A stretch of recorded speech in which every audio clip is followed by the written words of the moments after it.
Neno hili si hivyo. Mambo ni matatu. Ladies and gentlemen, good evening and welcome back to our channel once again.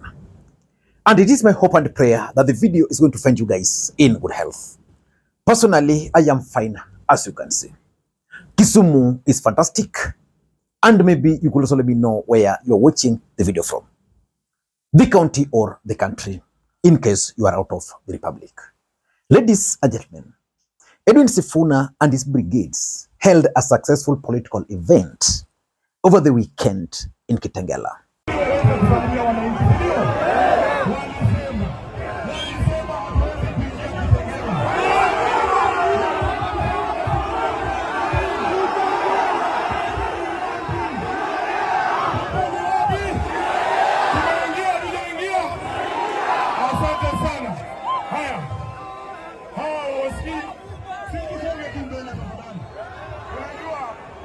And they've scheduled another event in Kakamega. And the entire country is waiting to see how that Kakamega event will turn out.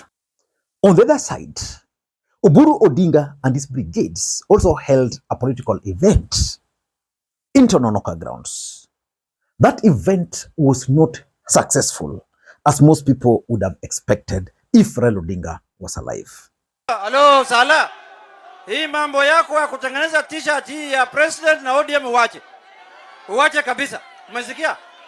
Tengeneza t-shirt ya ODM peke yake. Umesikia maneno? Asante sana.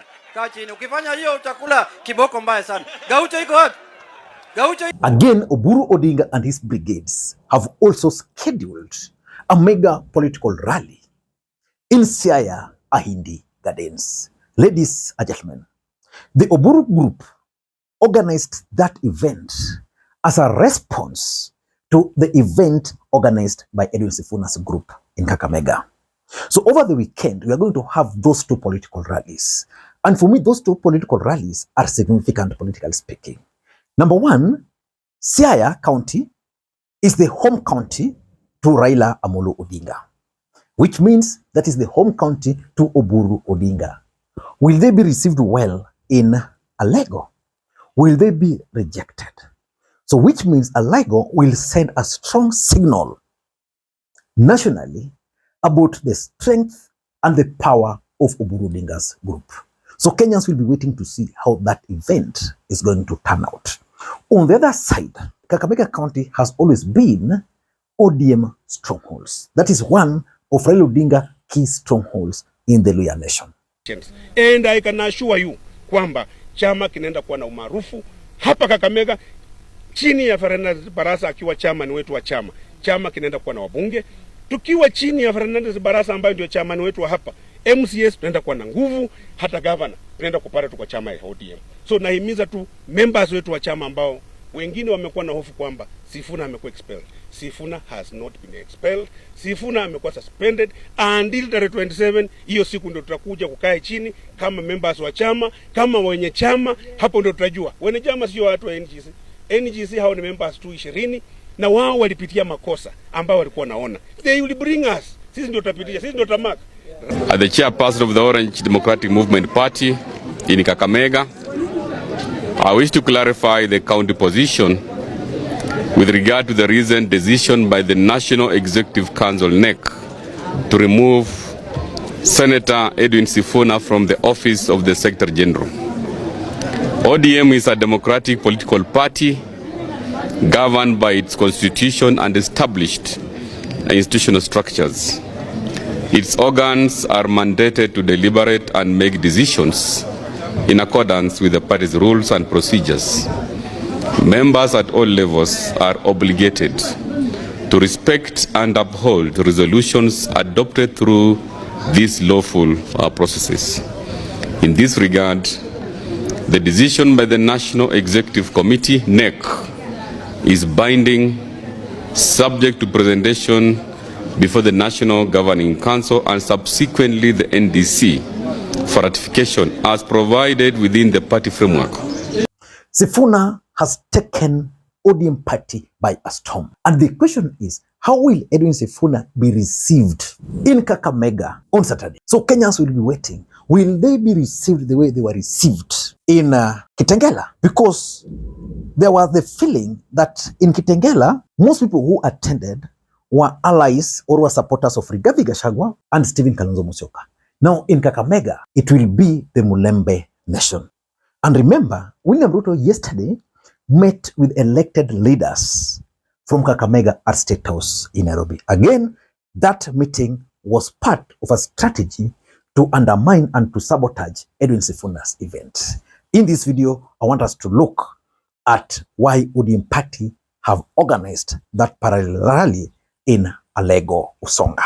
Before we do that, for those who are watching this channel for the first time, please take a second or two, click the subscribe button so that next time we produce a video like this, YouTube will automatically notify you.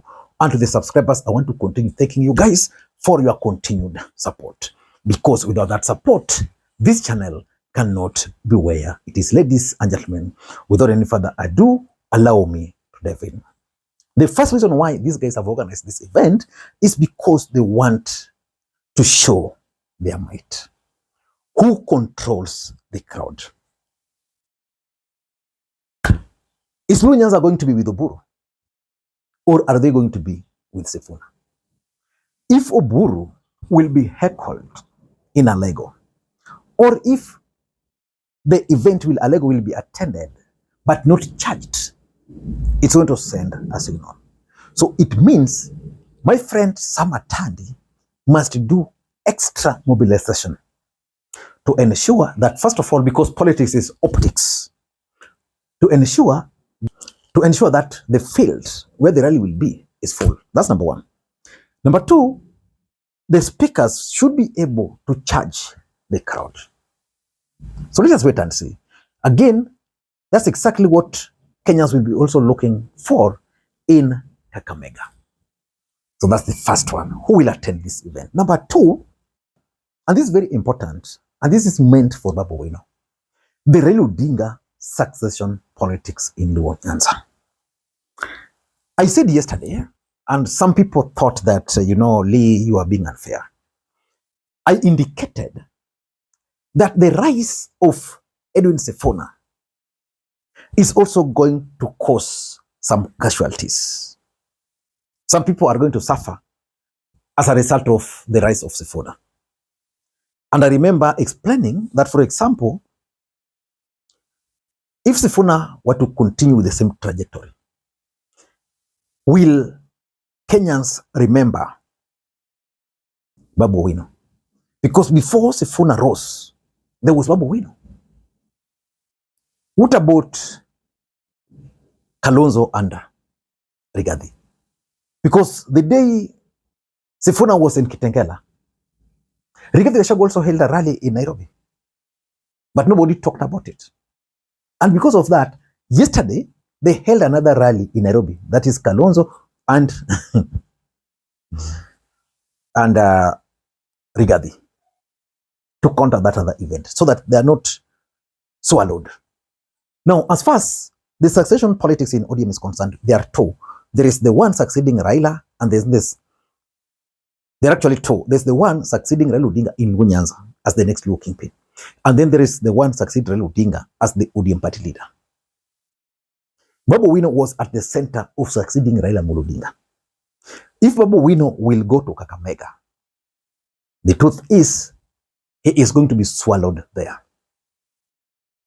And once Babu Owino is swallowed in Kakamega, and Oburu Oginga succeeds in Siaya, the truth is, Oburu Oginga shall have emerged.